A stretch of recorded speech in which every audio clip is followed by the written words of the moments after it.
Hi, I'm Doug, And I'm Yvette. and your search for the next evolution in podcasting is over. Welcome to Search Complete.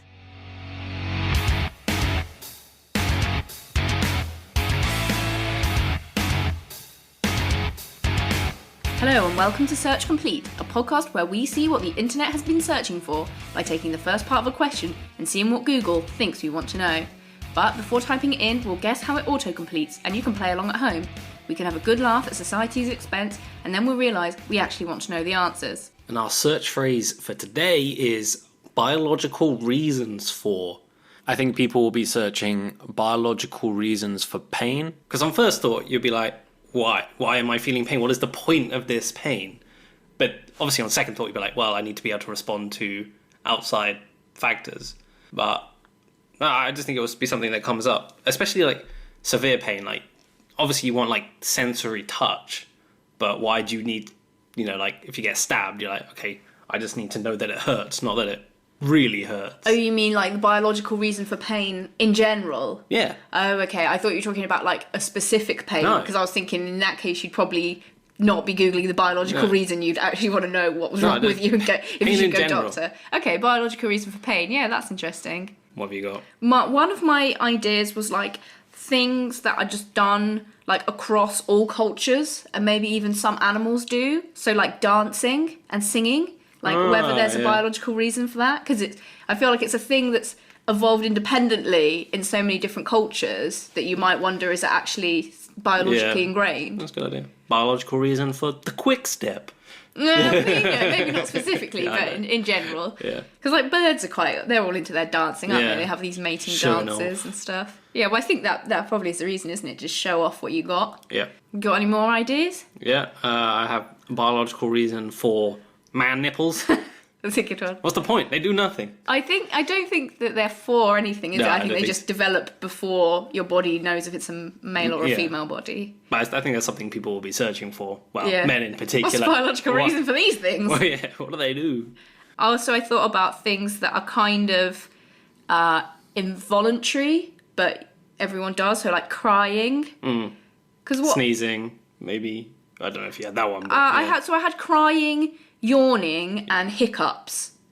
As things I thought, because they're all things that are you often can't stop yourself from doing them, but are they useful? Like, being in pain or upset, like just crying and having a wet face help at all? And like, do animals cry? I don't know, actually. That's a good one. Yeah, I thought that might be interesting. Yeah. Surely that's got to come up.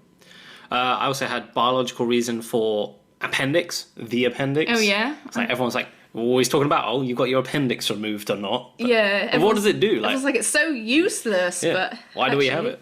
I think maybe people might think it's something to do with the immune system, but I'm not sure. I thought it was like just a leftover from when we were digesting more foliage. Eating grass. Yeah, I think no one knows still. We'll see if that comes up. Also, I thought biological reason for homosexuality. Yeah. Because I think certain groups can sort of say, it's unnatural, but then there are quite a lot of examples of animals in gay relationships as well, so... Ducks. Something like 40% of all ducks are homo. Are ducks the gayest animal? Tune in to find out. Something like that, yeah. Along the lines of that sort of side of things, I had biological reasons for monogamy. Yeah. It's like, not all animals are monogamous. Some are. Humans typically are monogamous. But are they by design to be monogamous? Exactly. And also biological reasons for like racism and sexism. People trying to get away with it. I'm just biologically programmed to be horrible to you. Yeah. I think there is an element of just an unconscious, recognising like, isn't there? Yeah. So it's like... Maybe you could claim there's some biological influence there. Sure, there might be some, but there's still... We are higher beings. There's no excuse, right? Yeah. Also, I feel like other animals are probably not racist. Like, do you think cats will look at each other and be like, that cat's a black cat, let's bully The it. ginger cat. Yeah. Oh, that's interesting. So, shall we look it up? Have you got any more? I do not have any more, do you? No. Actually, no, I did have one more. Biological reason for dyslexia. Yeah. So I feel like a lot quite a few people have dyslexia. I don't know what the percentage is. Probably around 10 would be my guess. But they're probably like, why do I have dyslexia? Like, there must be a reason for this relatively common thing.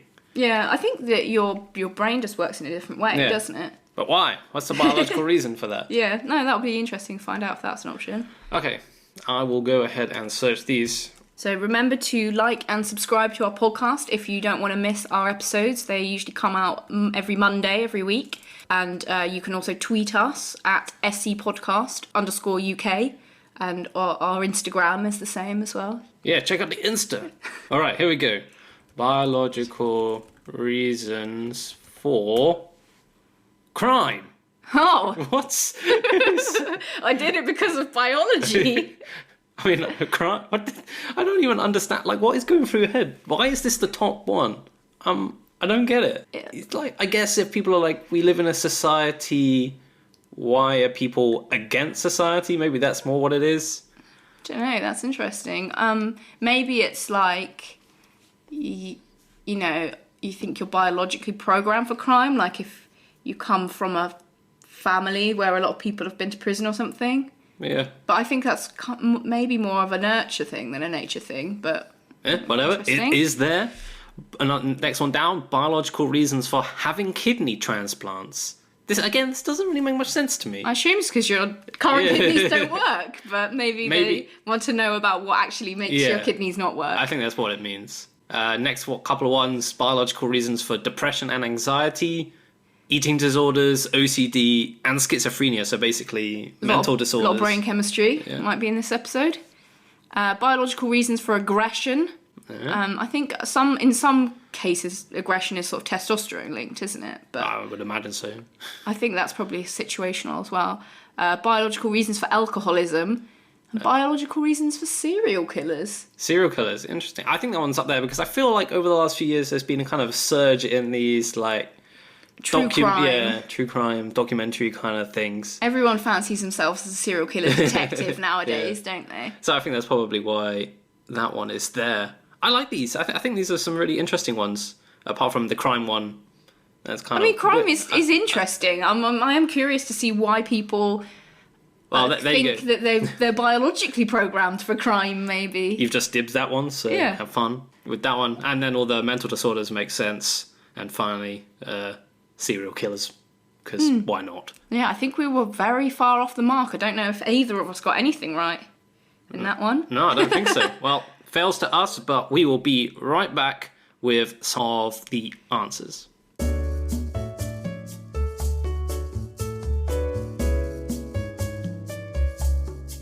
Welcome back.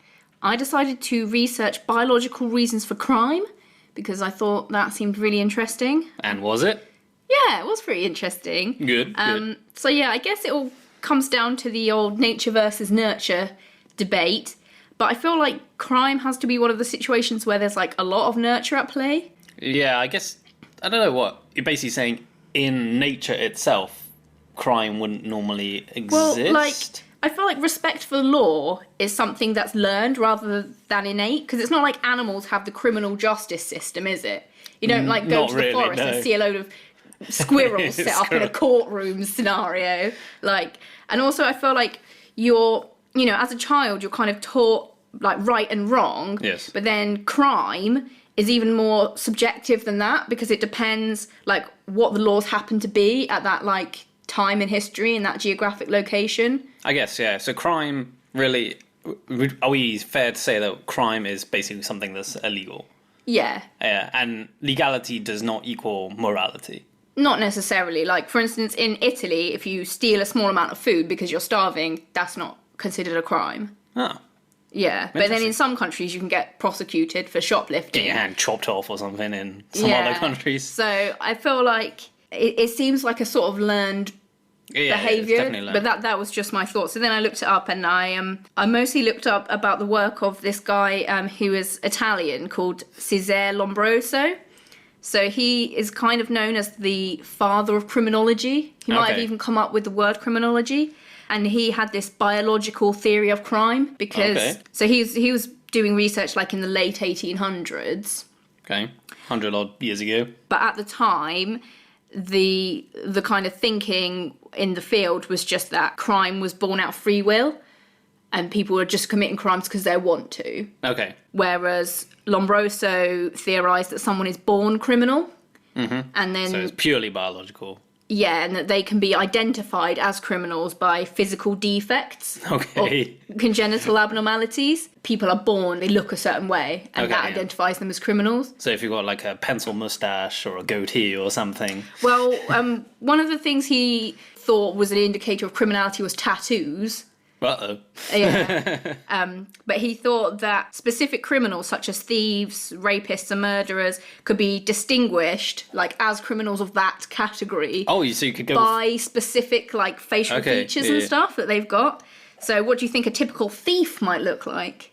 Maybe, like, small, scrawny looking, maybe some facial hair. So they're notable for their expressive faces, manual dexterity, fast fingers for the pocket picking, small wandering eyes that are often oblique in form, thick and close eyebrows, distorted or squashed noses, thin beards and hair, and sloping foreheads. Okay, I got the beard thing right there. I was like, in my head, I was imagining like this sort of like small person with like, you know, like very angular features with like a little goatee or something. What about rapists? What do they look like? I don't know. I can't really imagine a rapist in my head. So you're not imagining those sparkling eyes? No. Delicate features and swollen lips and eyelids? No. And most of them are frail, some are hunchbacked. All right.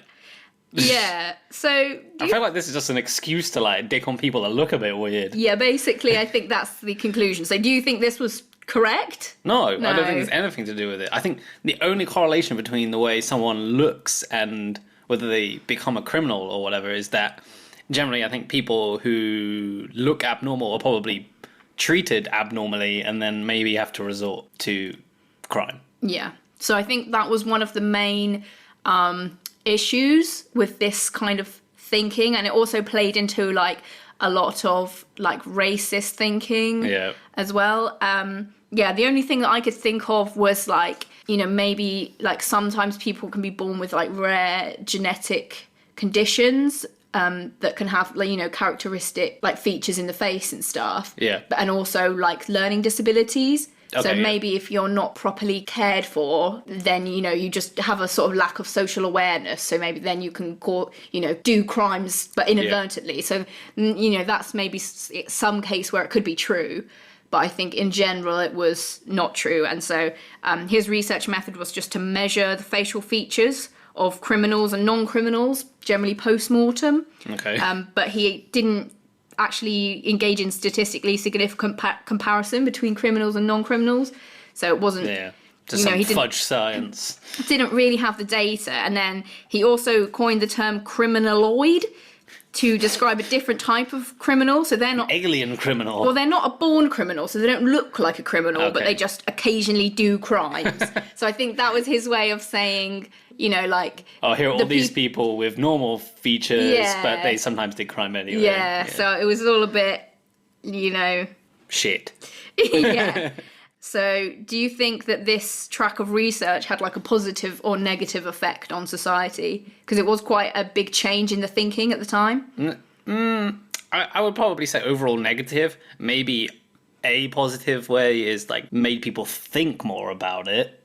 Yeah. But I would say overall negativity, it just sounds like it's just basically more steps to racism and prosecution of people that look different. Yeah. So there were a few positive things that came out of Lombroso's work. So throughout his various publications, Lombroso established a school of psychiatry and just generally the idea that mental illness was caused by genetic factors. Okay. Which I think wasn't an idea that was very popular at the time. So, and I think obviously some mental illnesses are genetic in origin. So that's quite, you know, good to have some recognition of that in society.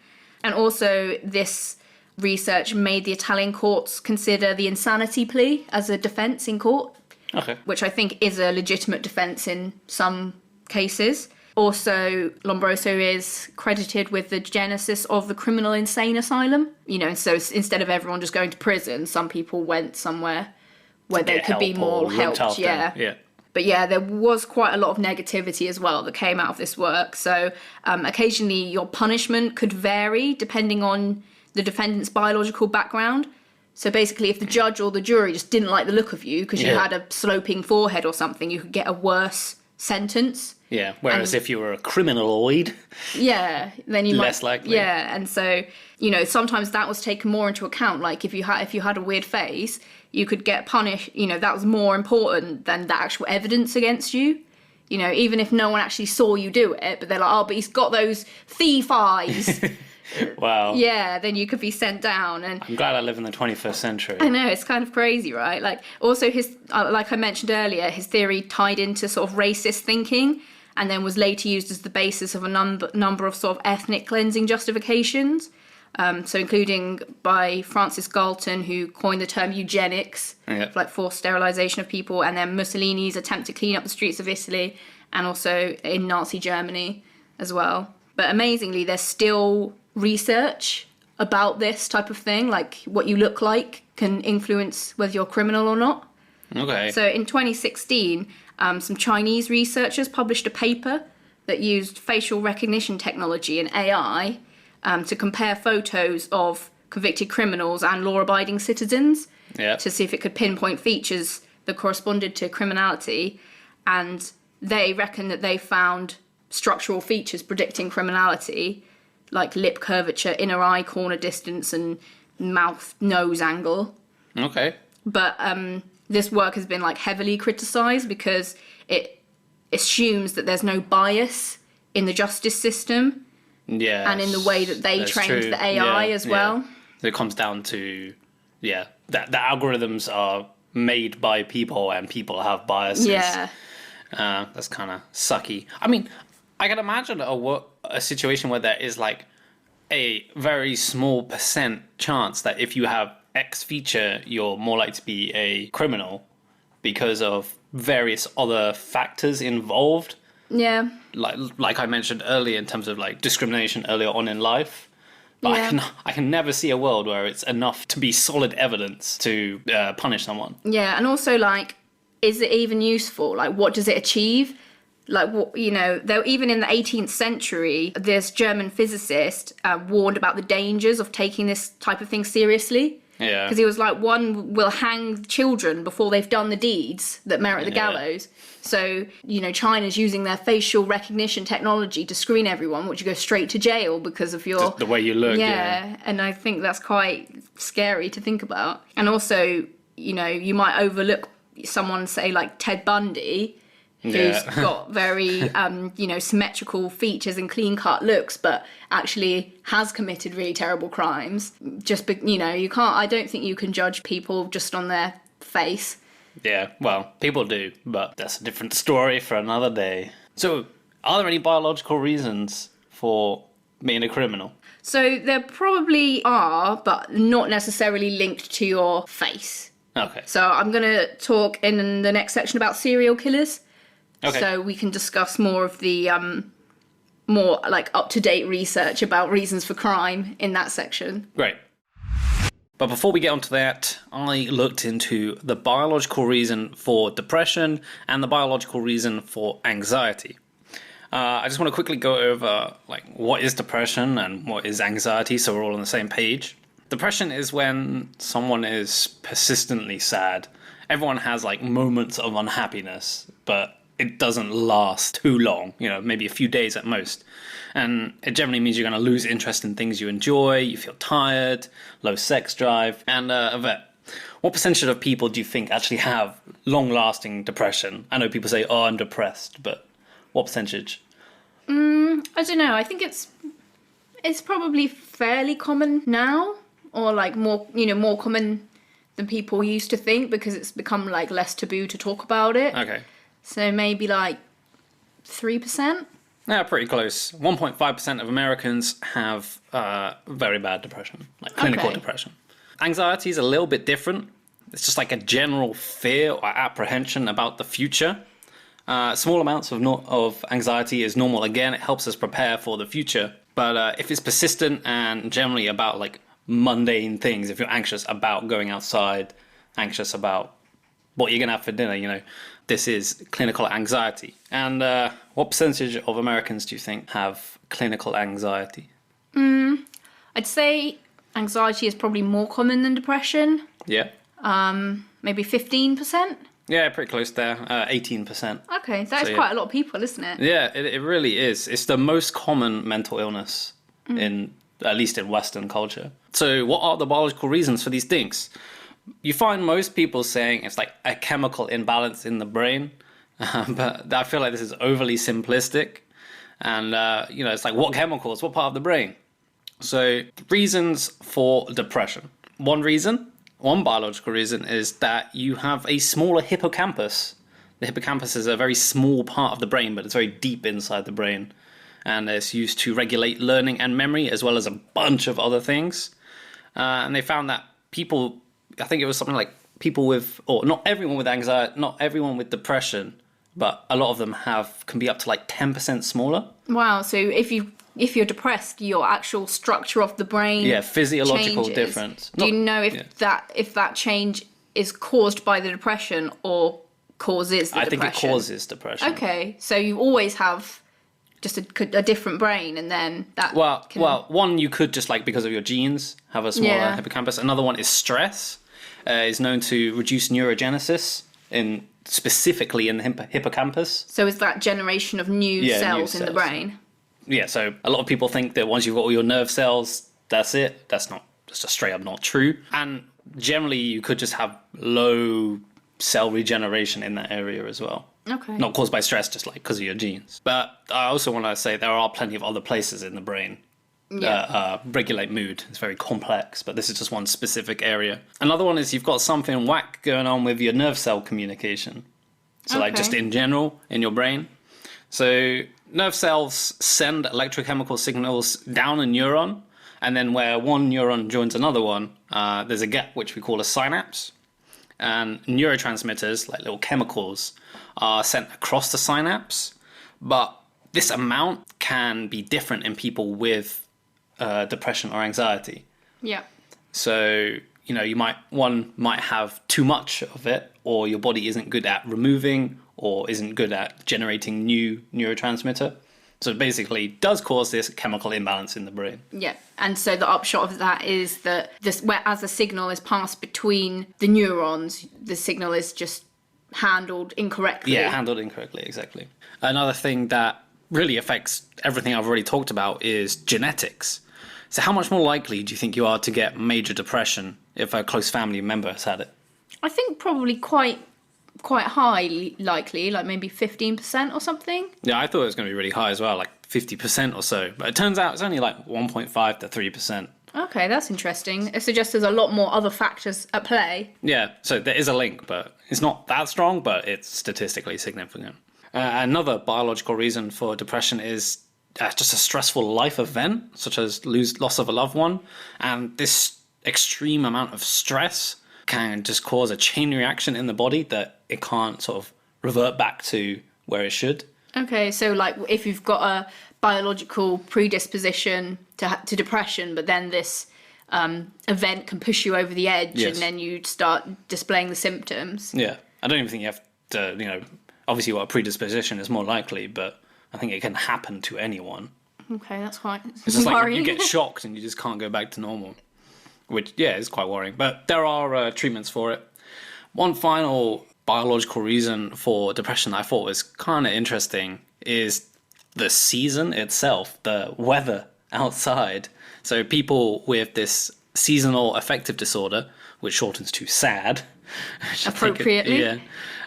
Is basically people get depressed during winter months, where there's less light. Is the reason the light? Is that the cause? They don't really know. Okay. They know that, so people with SAD, some people respond to basically getting more light, but not everyone.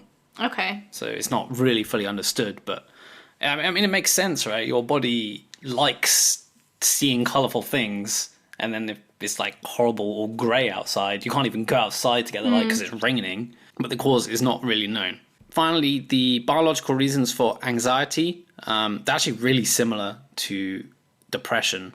I find that really interesting because I kind of feel like the symptoms of, or like even just the thought pattern of depression and anxiety are kind of opposites in a way. In what way? Like in anxiety, you're kind of worried all the time because you just care too much about something. Yeah. Whereas in depression, you just don't care about anything, and that's why you can't enjoy, your interests, and you just want to stay in bed all the time. So it's quite interesting that biologically they're quite similar. Yeah, it is. And that the people who have depression are about 4 times more likely to get anxiety, and vice versa as well. Okay. So there is this very, very strong link. And I think it makes sense, even if not from a biological point of view, because like if you're anxious all the time, you can't go outside, it's very debilitating, and that can make you upset and depressed. And so it's just damaging your quality of life. Exactly. And from a biological point of view, the pathways to regulate your mood and your fight or flight there's a lot of crossover going on there. So if there's irregularities in one, it makes sense that it will affect the other as well. Yeah. So it's still not fully understood why there is this crossover between the two, and it's not fully understood why people get anxiety and depression. Mm. But the good news is that you can get treatment for it, and it can be very effective, both drugs and cognitive behavioral therapy, or just therapy in general. And there's loads of really good resources online to get help, so I'm going to put some links to those in the show notes. So on to biological reasons for serial killers. I feel like this is very topical, as we mentioned before. Yeah, so I feel like maybe people are thinking more about this sort of thing due to like the surge in popularity of true crime documentaries recently. And true crime podcasts. Yeah, definitely. And I think people are Googling like this type of thing because like whether they know it on a conscious level or not, I think people like want to hear that there's a biological reason for serial killers. Yeah. I feel like it's actually reassuring to know that there's something fundamentally wrong with people that commit really heinous crimes. Like it's potentially more frightening to think that like these people are just like everybody else and like anyone is capable of it given like a certain set of factors. Yeah. So that's just my opinion. I think that's a really good insight. So starting with the FBI definition of serial killer is someone who must commit at least 3 murders over a time period of at least 3 years at 3 different locations. Lots of threes there. Yeah, an emotional cooling off period in between. There are, a number of factors that can kind of contribute to someone being a serial killer. So I'm just going to sort of discuss some of the factors, like biologically, okay, and whether just the biology alone is enough to create a serial killer. One of the features of a serial killer is that most serial killers have antisocial personality disorder. Okay. So they're like either a psychopath or a sociopath. And that kind of boils down to a few things, including a lack of empathy, heightened aggression, and also like a lack of fear of dangerous situations and behaviours that often lead to unnecessary risk-taking. Okay. So is antisocial personality disorder inherited? I imagine partially, yes. Yeah, so there's a reasonably high likelihood, about 38% chance that antisocial personality disorder is caused by genetics. Okay. Although not everyone with antisocial personality disorder becomes a serial killer or even a criminal. Yeah. So that's not the only factor. Yeah, I get you. So another factor is potentially high levels of testosterone compared to average males. Yeah. Does that kind of tends itself to like recklessness as well, right? Yeah, so testosterone levels can be linked to aggression. Okay, and to kill someone you need to be quite aggressive. Yeah, I would imagine so. Yeah, and so then this testosterone levels can be influenced by genetics. Yes. So that's another point for genetics. And then back to the brain chemistry from the last section, low levels of dopamine in the brain, which is the brain chemical responsible for pleasure. Yeah. They can need greater stimulation for excitement. That sort of like goes for the whole like thrill seeking or like just extremes basically. Yeah. And this can be caused by genetics as well. For example, the DRD2 and DRD4 genes. Ah, yes, those genes. For dopamine. And then there's another genetic potential cause as well, which is monoamine oxidase A, aka MAOA, or aka the serial killer gene. If you watch Riverdale, one of the characters has been diagnosed with the serial killer gene. So this gene codes for an enzyme that's responsible for breaking down molecules, specifically neurotransmitters, including serotonin, epinephrine, norepinephrine, and dopamine. Chemical imbalances in the brain. Exactly, yeah. So without MAOA, these important neurotransmitters can build up in the brain and then make it harder for someone to control their impulses. You know, it could be violent impulses. And then the mutation affecting this gene can be inherited, but it can also be regulated by environmental factors, such as like traumatic early childhood events. Will that can affect the gene itself or just the expression of it? The expression of it, Okay. I assume, through like epigenetics. Yeah. But, you know, one of the critics of calling MAOA the serial killer gene is that... Just like oversimplifies it, right? It's like, if you've got it, you're going to be a serial killer. If you don't, you're not. But Yeah, that's just not true, like, right? you know, they said it might be possible to find serial killers that have like a defect in the gene that produces MAOA, but also there's likely a lot of people that aren't going to be serial killers Wandering the streets. that have this. So, yeah, I think it is, you know... Yeah, people like obviously like the media like to oversimplify it and fantasize it a bit, but Yeah, it's a lot more complicated than get just your, one gene. Your science... Yeah, your trivia test. neurochemistry lessons from Riverdale, necessarily. So, you know, the genetics itself is multifactorial because there's a number of different things that can be caused by genetics, but there's also a link with the environment, Naturally. the nurture part of nature-nurture. So there's a strong link between childhood abuse, which can be physical or psychological, and later becoming a serial killer. So, you know, to cope with the abuse, children can start acting out in increasingly more severe ways and become desensitized to violence. Yeah. And it's also a way to feel in control. I mean, that's a big one, yeah. Yeah. So, in conclusion, the genetics and environment work together to encourage violent behaviour. And a FBI investigator, Jim Clements, said, genetics loads the gun, their personality and psychology aim it, and their experiences pull the trigger. That's a good one. I like that. Basically, biological reason for a serial killer is multifaceted. There are plenty of biological reasons for and environmental reasons for someone becoming a serial killer. Yeah, so I think, you know, it would be very difficult to just like sequence someone's genome and say, yep, they are a serial killer, because there's a lot of different factors, but you can have biological predisposition that contributes. Yeah. I feel like with all these biological reasons for, it's basically like, yes, there are biological reasons for, but there are also environmental reasons for, and also if all these things do align, it doesn't mean you're going to have anxiety, you're going to commit crime, you're going to become a serial killer. They all just sort of like increase the probabilities. Yeah, I mean, I guess maybe people have been watching Riverdale and they're like, oh no, what if I've got the serial killer gene? But actually, it's not the only factor. There's a lot at play, which I suppose makes it quite difficult to study. Yeah. That's it for this episode. I hope you have enjoyed listening. If you have, please remember to subscribe and rate us wherever you listen to your podcasts. You can also follow us on social media at scpodcast_UK on Twitter and Instagram. You can also send us an email with anything if you just want to talk or whatever. Or if you've got suggestions for search phrases we can use in future episodes. Yes, especially that one. You can email us at searchcompletepodcast@gmail.com. I'm Doug. And I'm Yvette. Thank you for listening.